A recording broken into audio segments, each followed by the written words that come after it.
नहमदु व नसल्ली अला रसूलिल करीम अम्मा बाद फ़अऊज़ु बिल्लाहि मिनश शैतानिर रजीम बिस्मिल्लाहिर रहमानिर रहीम। अस्सलामु अलैकुम व रहमतुल्लाहि व बरकातुहू। बहुत सारे अहबाब ने आक के बारे में फरमाया, डबल ए के आक, अलिफ मदा काफ साकिन आक के बारे में फरमाया।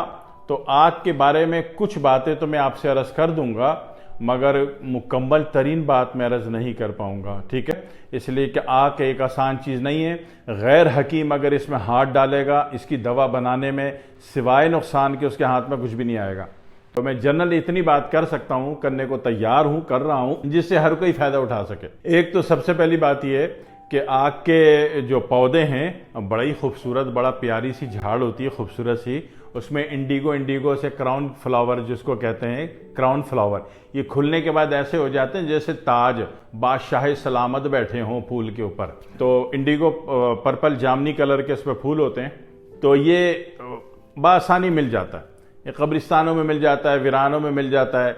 और जिन मुल्कों में केयरलेस किस्म के दायरे होते हैं वहाँ पे जनाब अली वो वहाँ पे स्कूलों में भी मिल जाता है, वहाँ पे जनाब पार्कों में भी मिल जाता है। तो ये बासानी आक दस्तयाब है। आक की अलामत क्या है कि इसका पत्ता तोड़ेंगे या फूल तोड़ेंगे या इसका फल तोड़ेंगे तो उसमें से दूध निकलेगा, ठीक है ना। हुक्मा हजरात, आक के ऊपर एक टिड्डा पाया जाता है। इन टिड्डों को जमा करके इनको पीस के नस्वार बनाते हैं और जिसको भी सुंघाते हैं धड़ करके वो होश में आ जाता है। ये आक के फ़ायदों में से एक फ़ायदा ये भी है कि उसका टिड्डा इंसानी बेहोश दिमाग को या मिर्गी वाले दिमाग को फौरी तौर पर जिंदा कर देता है, लाइव कर देता है, फौरन सुंघाया और दुड़ुम। इसके और भी फ़ायदे हैं, लेकिन बताने में थोड़ी एहतियात चलती है इस चीज़ में, क्योंकि ये ख़तरनाक चीज़ है। दूसरी बात ये कि इसका पत्ता जब भी तोड़ेंगे तो आँखों को इंतहाई सेफ करना है, क्योंकि अगर इसका पत्ता तोड़ते वक्त इसका दूध का एक कतरा भी उड़ के आँख में लग गया तो इंतहाई नुकसानदेह एक टॉक्सिन की हैसियत रखता है। हकीम तो दिन भर खेलता रहता है, हकीम और मुआलिज, आयुर्वेदा, हर्बल, वेद ज्ञानी तो इससे खेलता है, लेकिन आम आदमी को मैं इसको टच करने की दावत नहीं दे रहा। जो जिसकी फील्ड है इसको वही हाथ लगाएगा। दूसरी बात यह कि आप कहीं भी जा रहे थे, आपको कोई भी चीज़ कट मार गई और कट लग गया, खून आ गया, ज़ख़म हो गया, तो फौरी तौर पर इमरजेंसी रिलीफ के वो टॉक्सिन बॉडी में इन्फ्लुएंस ना कर सके तो उसके लिए आक का पत्ता तोड़ के उसका दूध लगाना काफ़ी होता है। और किसी जगह बहुत ज़बरदस्त किस्म की खारिश हो रही है और तकलीफ़ है, तो वहाँ पे भी इसका पत्ता तोड़ के उसका जो दूध पत्ते में आया हुआ होगा वो हल्का सा टच दे दें तो वो खारिश शुरू में और बढ़ जाएगी, आक लगाने से और बढ़ जाएगी, लेकिन फिर वो ठंड भी पड़ जाएगी, उसका टॉक्सिन डिवैल्यू हो जाएगा और मामलात आपके अच्छे हो जाएंगे। दूसरा फ़ायदा, तीसरी फ़ायदा ये होता है कि अक्सर ज़ख़म जो होते हैं बहुत पुराने होते हैं, बहुत पुराने ज़ख़म है, रिस रहा है, कार्सिनोमा में नहीं आया, कैंसर में नहीं आया, लेकिन इब्तिदाई ज़ख़म है कि वो हरकतें उसकी वैसी हैं कि वो सही होने का नाम नहीं ले रहा। तो उस पर भी महज इसका पत्ता तोड़ के पत्ते की साइडों में जो दूध है उसका टच कर देना आम तौर पर फ़ायदा देता है। इसी तरह एक्जिमा और सोराइसिस वालों को 50% लोगों को 50% को कोई फ़ायदा नहीं होता, मगर 50% लोगों को अगर वो इसका दूध लगा लेते हैं तो उनको इसका फ़ायदा होता है, 50% को बिल्कुल भी नहीं होता। दूसरी बात क्या है कि आक का जो दूध एक बड़ी मकदार में निकाला जाता है, जिस तरह कानून मुफरद आज़ा में एक तिरयाक बनाया जाता है, तिरयाक 6 T6 जब बनाया जाता है तो उसमें क्या कहते हैं कि उसमें दूध की बड़ी मकदार में ज़रूरत होती है। तो दूध में जब बड़ी मकदार की ज़रूरत है, आप इतना मोटा वेल्डिंग वाला चश्मा पहन के एक एक पत्ता तोड़ रहे हैं और 2-2 कतरे दूध जमा कर रहे हैं, तो जनाब वाली फजर से लेके इशा हो जाएगी आपको 1 लीटर दूध जमा करने में। तो मैं इस उम्मीद के साथ कि आप मुझे दुआओं में याद रखेंगे, ठीक है, तब मैं आपको बता रहा हूं कि आप 1 घंटे में 1 लीटर दूध कैसे निकालेंगे। 1 घंटे में 1 लीटर दूध, जी कमाल की बात, ठीक है।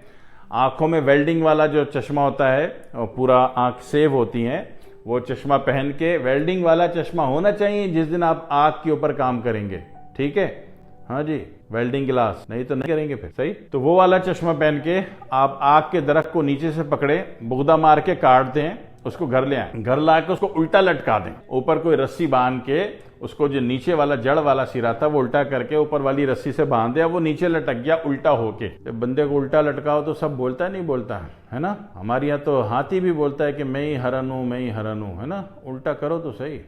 तो उल्टा लटका दें इसको, उल्टा लटका के नीचे से जो झाड़ आ रही है इसकी उसको एक लेवल में करके कट मार दें, और उसके नीचे शीशे का या स्टील का, बस अल्मुनियम का नहीं, तांबे का नहीं, पीतल का नहीं, ब्रास का नहीं, लोहे का नहीं, ठीक है जी, सिर्फ स्टील का। स्टील फूड ग्रेड होता है, स्टील का या शीशे का कोई टब रख दें, ठीक है ना। उल्टा करके नीचे से जड़ वाला हिस्सा ऊपर बांध दिया, नीचे जो शाखें आई उनको एक लेवल में पकड़ के कट मार दिया। अब जो दूध निकलेगा भाई मोहतरम, 1 घंटे में 1 लीटर दूध। और ममालिक का आपको पता है कि वहाँ इसकी बहुत बड़ी डिमांड है, तो अगर उनसे आपको राब्ता बनाना है तो फिर ये जो दूध आप जमा कर रहे हो इसको शीशे ही के बर्तन में सुखाएंगे आप, और फिर आप इसको प्रॉपर चैनल के जरिए एक्सपोर्ट कर सकते हैं तो कर दें।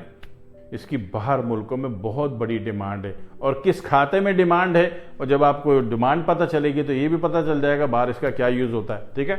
तो इसकी बहुत कीमती तरीन चीज़ है, और जहाँ पूरा जनाब वाली पूरे 18 घंटे में 1 लीटर दूध इसका निकाल रहे थे, वहाँ मैंने तरीका बताया बड़ी ईमानदारी से कि वहाँ जनाब वाली इसको 1 घंटे में 1 लीटर दूध निकल जाएगा, सही जी। दूसरी बात है कि उसको तोड़ना काटना कब है, बेहतर है कि सुबह ही सुबह फजर के टाइम, क्योंकि जैसे जैसे फजर है तो उसका दूध अच्छा है, ताज़ा है, उसमें रवानी है। जैसे जैसे सूरज साहब आएंगे तो इसके दूध में रवानी कम हो जाती है, ठीक है, ऑटोमेटिक गायब हो जाए। क्लियर हो गया। आप पूरे के पूरे आग के दरख्त को मशीन में दे दो, गन्ने की मशीन में दे दो, पिलर में दे दो, कोई दूध नहीं निकलेगा। इसका दूध मुकम्मल कम्बिनेशन, क्रॉस कम्बिनेशन प्रोसेस करके निकलता है। तो इसका शरीफाना तरीका यही है कि अगर आपको इसके दूध की ज़रूरत है, जो साबान तिरियाक 6 पे काम करते हैं, जो साबान करते हैं, जो नहीं करते वो खुदारा इस केस में हाथ नहीं डालेंगे। नुकसान तो होगा ही होगा, और आंखें भी जाएंगी, और पेशेंट भी गुड बाय करता हुआ, बद्दुआएं देता हुआ जाएगा जन्नत में। जाएगा तो वो जन्नत में क्योंकि मजलूम है, लेकिन हो गया गलत। तो जिसको उसका कोई तजुर्बा नहीं, जिसके उस्ताद ने उसको 2 साल अपने साथ काम लगा के नहीं सिखाया, वो तिरियाक से नहीं बनाएगा, ठीक है। बाकी जो जानते हैं वो कर लें इसको। आम आदमी इस केस में हाथ नहीं डालेगा। इसके ये फायदे हो गए। दूसरी बात ये होती है कि जो आग के पत्ते होते हैं ना, पत्ते महज 2 पत्ते, 100% नहीं, समथिंग 50%, 70% लोग अगर वो पाँव के जूते में 1-1 पत्ता डाल लेते हैं सुबह, और उसके ऊपर जूता पहन के दिन भर जो उनकी मोमेंट है वो करते हैं, यकीन करें कि उनकी शुगर, हाई शुगर नीचे आना शुरू हो जाती है। जनाब अली करना क्या है, 2 पत्ते तोड़ लिए, करीब में कहीं पार्क चले गए, स्कूल चले गए जनाब अली, और जनाब अली वो कब्रिस्तान चले गए, और 2 पत्ते तोड़ लिए उसके और जूते में डाल लिए, जूता पहन लिया। तो 50 से 70% लोगों का मामलात ये हैं जो सर के गंजे ना हो। जो सर के गंजे होंगे, बाल जिनके गिरे हुए होंगे, उनको आग का पत्ता फायदा नहीं देगा।